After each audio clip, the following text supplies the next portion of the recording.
The Rothschild family is so incredibly wealthy, and they live such a lavish, old-world money-type lifestyle, you'd easily mistake them for royalty. Though, there's no royal family on Earth that has the wealth or historical value that could come close to theirs. Yes, they are nobles in the Holy Roman Empire and the United Kingdom, but their blood is not blue. Though it could very well be, since they have such a long and impressive lineage. They own properties that are centuries old in places such as Geneva, Buckinghamshire, and Greece. But they also own artifacts that are almost older than time and so expensive that they could power the family's wealth for centuries to come.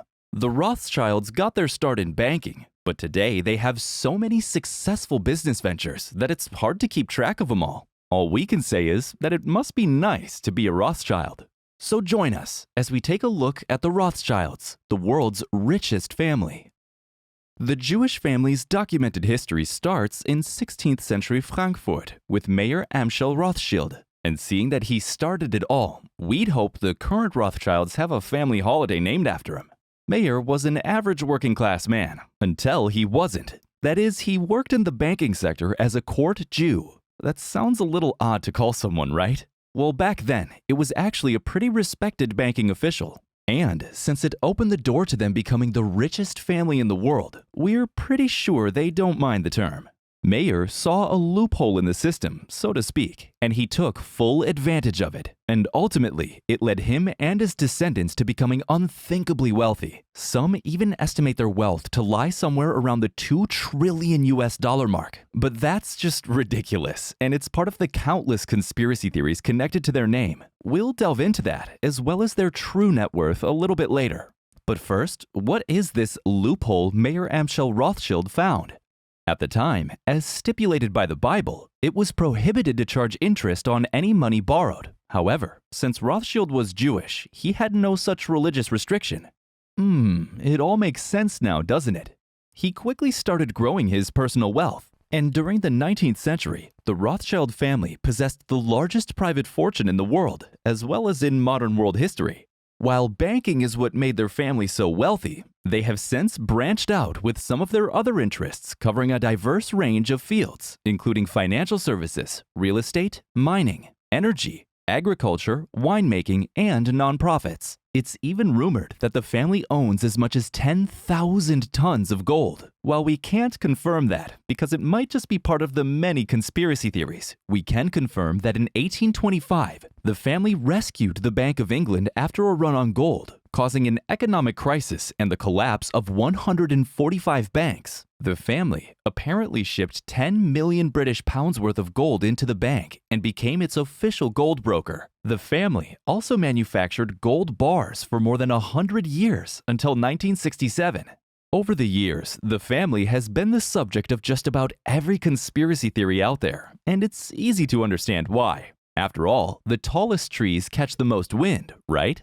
For instance, after marrying the daughter of another court Jew, Mayer forced his 5 sons into arranged marriages within the family. Not unusual for that period of time, though he also barred female descendants from a full inheritance. Then there's the fact that the family served as Europe's official bankers during times such as the French Revolution and both sides of the Napoleonic Wars. There has also been speculation that they are the infamous Illuminati. We'll leave those theories to the actual conspiracy theorists, though. Instead, let's take a look at the current Rothschild family. Where are they today? What do they spend their massive fortune on? And what is it like to be part of the most well-known billionaire family of all time? As mentioned earlier, they have properties that are centuries old, ones that have been passed down through the generations. Properties so grand, they have names such as Ascot House, Flint House, and Rothschild Castle. Some are old and majestic, and others are newer and more modern, but no expense has ever been spared on any of their homes. After all, the family currently sits on an estimated net worth of no less than $500 billion. Not quite the $2 trillion so many think they have, but still not bad at all. Apart from their extensive property portfolio, the Rothschilds have some of the most expensive and most notorious cars in the world, both vintage and new. Just wait till we tell you about a certain vintage Bugatti in their collection. It's worth a whopping 7.1 million US dollars, not to mention one that's part of an 80-year-long mystery. All in all, the Rothschilds own a jaw-dropping 75 properties. And no, we're not talking mansions and family homes in affluent neighborhoods or along the countryside. We're talking estates and castles all over the world. Since it would take us hours to tell you about all 75 properties, we've picked a few of the most breathtaking ones to explore. Perhaps one of the most well-known of their properties is Ascot House, situated in Buckinghamshire, England. Originally built to be a farmhouse, Ascot House sits on a 32-acre estate. It boasts cricket fields and gardens so lavish you would spend days on end exploring them all. While nothing short of spectacular, Ascot House is nothing compared to Château de Prégnier in Geneva, Switzerland. The chateau, commonly referred to as Rothschild Castle, was built in 1858 by Adolphe Karl de Rothschild, who died childless in 1900. He passed it on to a cousin, Maurice de Rothschild of the Rothschild family of France, who in turn left it to his son, Edmond Adolphe de Rothschild. The property remains in the family to this day, and as of 2013 is the principal residence of Edmond's widow, Nadine. The castle features, amongst others, an aviary and a magnificent glass conservatory, which was originally built to be 50 meters long and covers over a hectare of ground. It also has 15 smaller glass houses opening into it. Then, there's their vacation villa in Corfu, Greece, only one of many around the world. This villa is so spectacular, it has housed actual royalty such as the late Princess Diana and Prince Charles and Camilla. To be completely honest, we're not sure why this property is labeled as a villa, because to us, it looks much more like a castle. Nonetheless, the Cheresia Villa has gardens so extensive they feature waterfalls and lush vegetation guarded by century-old pine trees. No wonder it's known as the late Princess of Wales' favorite summer retreat. Having properties such as these is incredible, but brace yourself for the cars owned by the Rothschild family. We'll tell you more about those in just a bit. Another of their properties in England is called Flint House. It's a much newer home and appears rather modest. At least it appears that way from the outside. Flint House also sits in Buckinghamshire and was commissioned by Jacob Rothschild and completed in 2015. It's such an architectural marvel that it won that year's REBA House of the Year award. It might only have 3 bedrooms, but it was designed to incorporate all 4 elements of nature. For instance, the living room has water underneath a glass floor. This is meant to give you the experience of walking on water, not something you see every day, right? Imagine getting comfy on the couch with a book. As mentioned before, their car collection consists of vintage and new cars, such as Bugattis, Ferraris, and one of the priciest vintage cars out there. Stick around and we'll tell you all about it and its 22-year-old owner.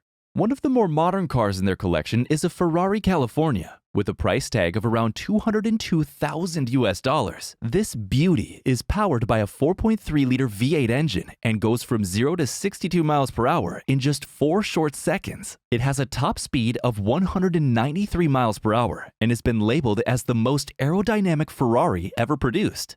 However, it's their collection of vintage cars that will make your jaw drop.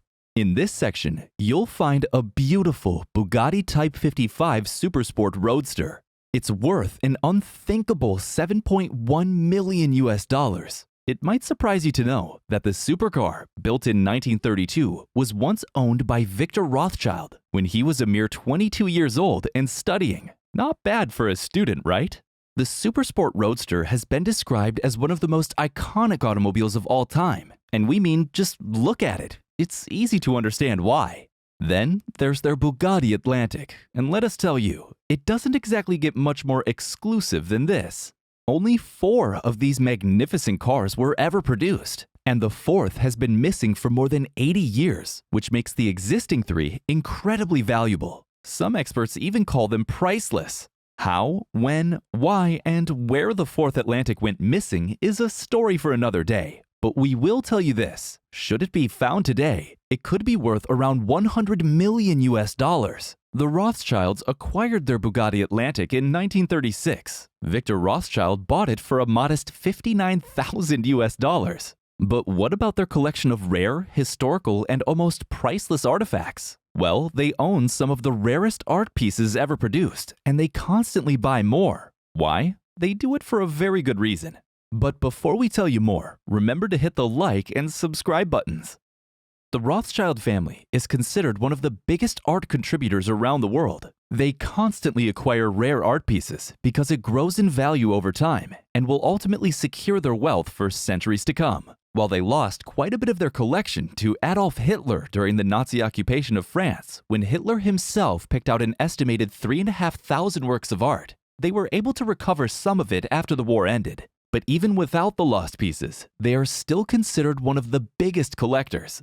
We think it's safe to say that the Rothschilds' fortune won't be depleted anytime soon, because even though they clearly love to spend their money, they also know how to make it.